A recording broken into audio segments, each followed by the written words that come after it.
a muscle, right? Like faith, it's a faith muscle that you have to work.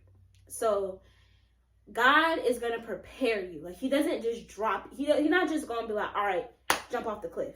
No. 9 times out of 10, he's asked you to do small things that led up to that. But I'll be on it always, always and forever. Hey y'all, what's up? Welcome to my first sit down and chat video. My name is Kaya, and yeah, I've really been procrastinating for so long on filming and doing a video, whatever the case may be, but I'm really tired of overthinking every part of my life. And so what I want to talk about, right, is I want to talk about how, as a Christian, or as somebody who's on a journey with God, or whatever the case may be, he calls us to go from faith to faith, right? And I feel like we say that so like easily in church, or we sing it, talk about like from faith to faith, to glory, like, you know, we just say it, right? But it's different when you really are in a season where God is calling you to go from faith to faith, right? And I'm not gonna lie, I'm scared, or I've been scared, right? I've been scared. I've been in a place, y'all, lately where I just am like, God, I hear you clear. I'm not even gonna try and like cap and act like I don't hear him. I hear you clear, but I'm scared, right? And oftentimes we allow our fear to paralyze us. We allow our fear to stop us from going to that next place. We allow our fear to stop us from the next phase of our life, like our breakthrough, really. Like, that's what we allow our fear to do that. And we end up in these cycles, and we end up just like in a cycle.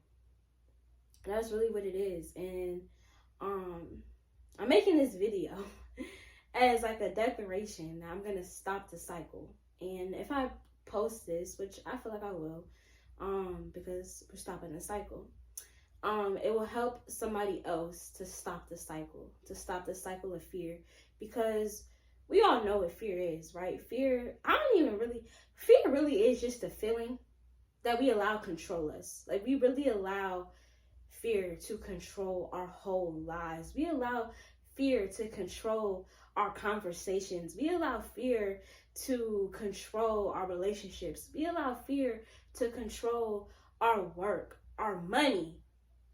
We allow fear to control our money. We allow fear to control our relationship with God. That's the biggest one. And I'm just like, it's just so crazy. But yeah, I just really am ready to break the cycle of fear. And nobody's saying that it's a problem. It's like, there's nothing wrong with having fear. Fear is a feeling, just like anything else, like any other feeling. You know, it's a feeling, but you're not supposed to allow that feeling to dictate your moves, to dictate your attitude, you know what I'm saying? Like, you feel it and you keep moving. And there's a book that says, do it afraid. And that is the season that I'm in, is doing it afraid, you know? So I'm gonna just be straight up and transparent. God is calling me to move from faith to faith. And I'm gonna be 100. Like, I've been trying to go from faith to fear. You can't do that. Like, there's no such thing. Well, there is such thing, but it's gonna keep you stagnant. It's gonna keep you in a rut. It's gonna keep you depressed. It's gonna keep you sad. All those things, because you're not supposed to be there. Like, you're not supposed to be there. That's why a lot of the times when we are in certain situations, or when we're in certain environments, or whatever the case may be, you're depressed, you have anxiety, you're this, you're that, because you're not supposed to be there. And when you really think about it, if you sit down and you actually write down, like, how did I get here? Or not even how did I get here, but how did I end up staying here? right? How did I end up staying where I'm at? Whatever that may be. 9 times out of 10, it was fear. Like, you didn't jump when you were supposed to jump because you got scared. And I'm learning with God, the good thing is that if we do miss that jump, if we do miss the, the boat or the train, whatever, it comes back around. But it doesn't come back around probably as quick as you wanted to, and it also does not going to come back around without you learning a lesson, right? So that means you're going to have to go through a season of learning. Like, you're going to have to go through a season of breaking that off of you, whatever it was, whether the fear, the disobedience. You're going to have to go through a season of you, like, because at the end of the day, you reap whatever you sow. So if you sow fear, you're going to get, that's what you're going to have. That's your harvest. You know what I'm saying? So, God called me to quit my job, or he told me to quit my job a few months ago. And I wrote the 2 weeks notice, and I had it in my car. And I said, God, I'm gonna give this to them when you call me to do it, right? And there was one night where I just was like, all right, honestly, like, it's a lot of stuff had happened, and it was just like, I felt it. I said, okay, I'm gonna do it. So I didn't tell nobody. I didn't tell my friends. I didn't tell my family. Like, I just gave it. I gave it to them. And basically, long story short, I'm still at that job. Still at that job, right? Basically, they offered me another position, and I took it. Now, I knew back then I shouldn't have. Like, he would clearly tell you what to do. Like, Holy Spirit is our helper. He's our guider. He's not going to steer you in the wrong direction, nor is he going to allow you to, like, make a wrong decision. I put quotation marks because I believe that God already knows what we're going to do. But Holy Spirit is our helper, and he's going to tell us what to do, whether you take it or you don't, right? So, they offered me a different position, and literally I asked myself, I said, okay, if I stay here, that means that I was quitting based off of emotion, not based off of the fact that I truly believe that God was calling me out. But fear can make you delusional. Fear can make you come up with, it makes you delusional, literally. Just makes you delusional. It makes you, like, make up a whole different scenario in your head that's not true. And then you live in that. And it's like, girl, wake up. So I created a narrative that, oh, maybe I wasn't supposed to leave. And this is a blessing. I knew it wasn't, because when you ask God for something, you have to believe that he's going to deliver it. He's going to deliver it as that or better than that. Actually, no, because God, we serve a big God. Scratch that. When you ask God for something, if you ask God for something specific, right? And I'm not saying that if it's not wrapped up exactly how you expect it to be, don't take it or whatever. No, not that at all. But you just know when you're accepting something that's below what God is calling you to. Like, you know. And for me, again, it was a sense of fear, which is why I took the position, and I stayed where I was comfortable, which that's not what God wanted me to do. He wanted me to leave. So anyways, I took the position, and we're talking, that was what, 3 months ago, probably 2 to 3 months ago. Y'all, I'm back at square one with this job. And I'm gonna make a whole nother video about that, taking when you stay somewhere longer than what you're supposed to, like, when you stay somewhere longer than like what you were supposed to. I'm gonna make a whole nother video about that, because that's a whole nother story. But basically, I'm back at square one, where God is telling me, he's giving me a second chance to jump. And I'm gonna take the jump this time. I'm scared, but I'm learning that I have to do it afraid. And I'm also learning that when you walk with God and you really surrender yourself to him, and you really allow him to renew your mind, and you're really on this faith walk and this journey, it's not going to always make sense to everybody else. It's not going to make sense to your family. It may not make sense to your friends. It may not even make sense to you. But you have to trust that God is never going to leave nor forsake you. And you have to trust that he has plans. He has good plans for you. The plans that he has for you are not to harm you, right? He's never going to lead you in a place where you're going to be broken. He's never going to lead you in a place where you're going to be afraid or you're going to be stuck. Wherever he leads you, he's with you, right? Like when he leads you somewhere, his provision is there. His hand is on it. His favor is there. So don't get so tied up in the fact of this doesn't make sense. This looks crazy. I'm going to tell y'all, it makes no sense right now for me to do what he's telling me to do, to put in the 2 weeks right now. Like, it makes no sense. I'm struggling financially. I'm living with my mom. Those are two big major things that the job's done. Like, let's just say that it's done. But in my mind, it makes more sense for me to stay somewhere that I'm not even really getting anything out of, because it's comfortable to me, because it makes sense to me, because I know how to work it, I know how to move it. But that's how you know it's God. When God calls you to something, he's never gonna call you to something that where you don't need him, right? Like every time he calls you to do something, you're going to need him.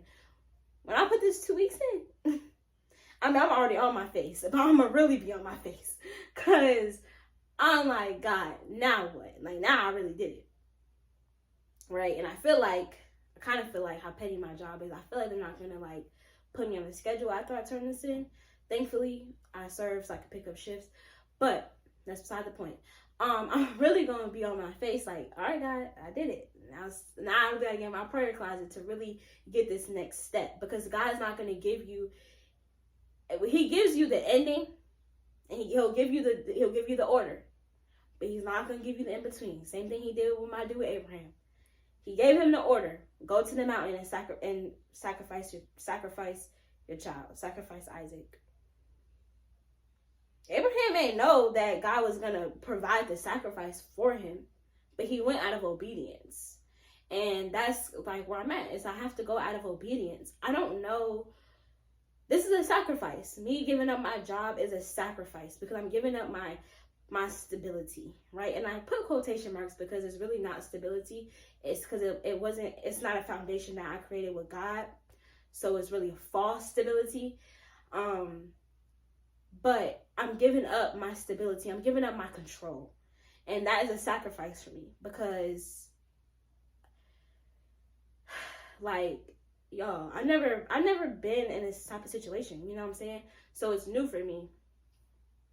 But what I do know is that God is not going to let me fail. And whoever else may be in this situation where God is calling you to do something that does not make sense. He's calling you to sacrifice something where you're like, God, this is a big sacrifice, you know? This is something like, whether it's him calling you to sacrifice your job, or sacrifice a relationship, or sacrifice your environment, whatever it may be, know that he does not ask us to give away anything without him having a plan to give us times 10 of whatever it is that we lost, right? So it's really not even going to be a loss. I know that. I know that God works in supernatural ways. I know that I serve an on-time God, that even when I jump, he's going to come and save me. Like, right, you know what I'm saying? I know that even when right now, it feels like crunch time, when all these bills piling up, and got more bills than I got money in the account, right? But I know that God is going to come through right on time. We serve an on-time God. And in the natural, it looks like, God, you gave me a heart attack. You know, you came, bill was due at 1 o'clock. You came at 12:59. But in the spiritual world, I feel like the time is different, you know? So it's like, for us, we rush everything, and everything has to be like da da da da da. But for God, it's like, he is time. He's outside of time. You know, he created time, but he's outside of time. And we have to just really understand that. And we may never understand it. I may never understand it, but that's what obedience is. It's just jumping even when it don't make sense. You know what I'm saying? So that is really where I'm at right now. And yeah, I just been literally learning that God calls us to go from faith to faith. His like the way he works is it's always going to be something new. Like, you know, like with God is never stagnant. So if he called, and it's crazy too, because I had to think about my life and like my past like year or whatever with God. And about a year and a half ago, almost 2 years, dang, God called me to move to Colorado.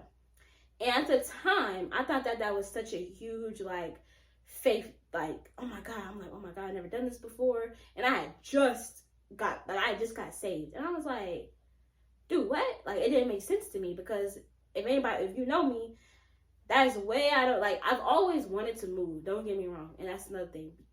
When you ask for something, he gonna deliver. Be ready for what you ask for, though. At the time, I was like, wow, this is crazy. Like, this is causing me to have so much faith in God, because I'm leaving everything pretty much. Like, you know, I'm just going to a whole nother state. Yes, I have family there. And I was moving in with my grandma, right? And so when I was thinking about it the other day, I'm like, we go from faith to faith. So yes, God called me to move to a whole nother state, but I had my grandma there, right? I had my grandma there. Yeah, we weren't super close, you know what I'm saying? But it's still my grandma, right? Now he's calling me to do something where there's nothing I can lean on, right? There's nothing that, like, with my grandma, I knew that's my grandma. Like, she's not going to fall on my face, and if I do fall on my face, I know I have her there. You know, like, I have the support. I have, you know, and my mom, and I still got my mom. I still got, you know what I'm saying? Like, I still have the support there. But now he's calling me to do something where I can only lean on him, right? And obviously, it's a lot easier to lean on somebody that you can see.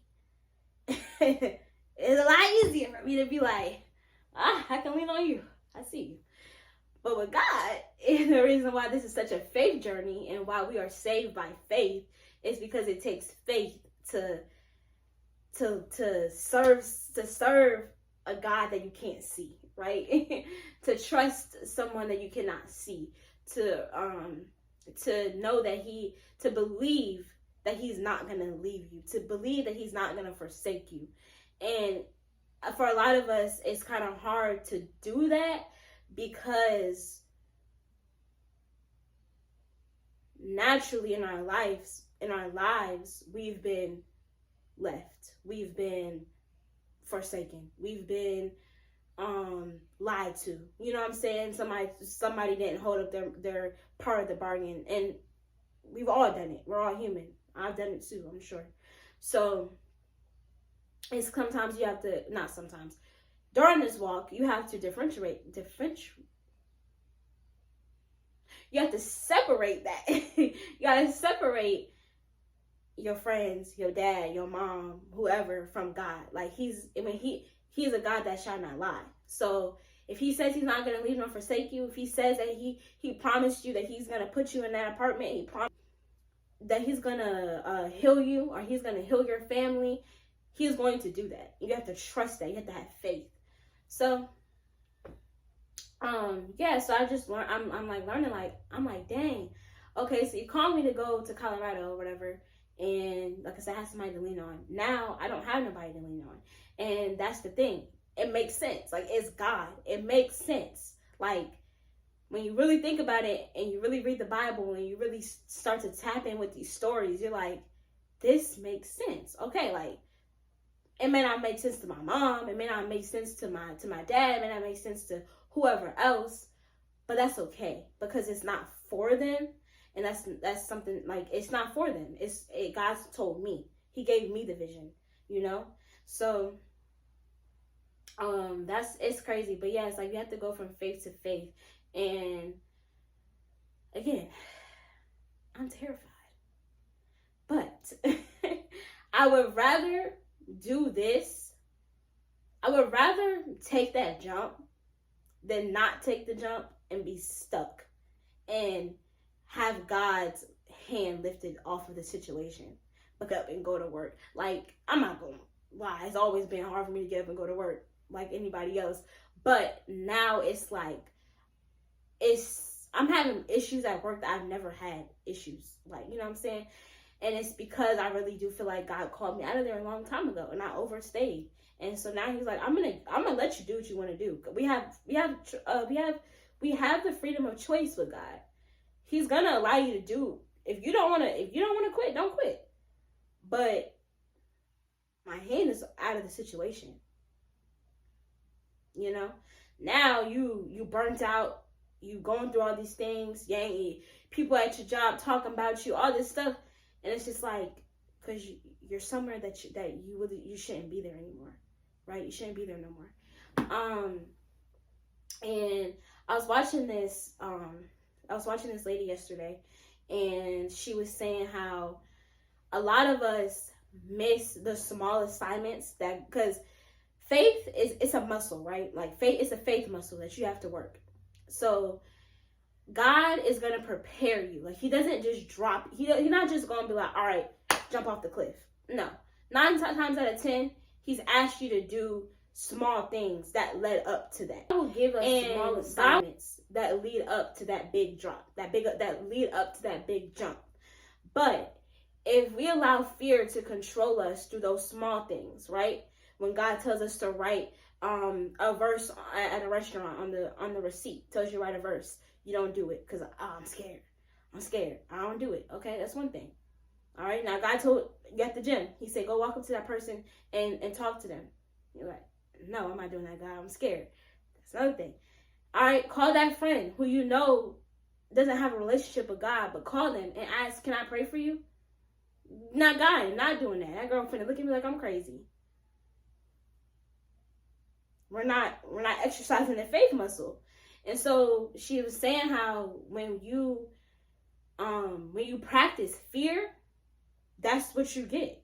You get fear. You're gonna go from fear to fear because that's all you're practicing. That's all you know is fear. You ain't been working it out. You ain't been practicing. You ain't been conditioning.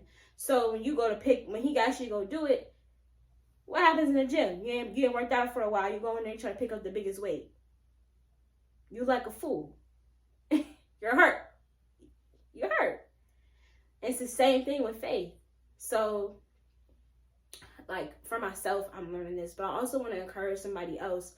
Do those small assignments that God is telling you to do of faith. Those small acts of obedience now, so that in a few months from now, when he's ready to take you higher, it's time for you to go higher. It's time for him it's time for your breakthrough or whatever it may be. It won't be so scary because you've already been obedient and you've already done the small things. You've already done the small work, right? So, yeah, I'm going to wrap this up. I don't know how long this is, but I do want to just going to wrap it up. But I do just want to, like I said, encourage anybody that we are going from faith to faith and know that God is with you every step of the way. He is not going to leave nor forsake you, okay? Peace out.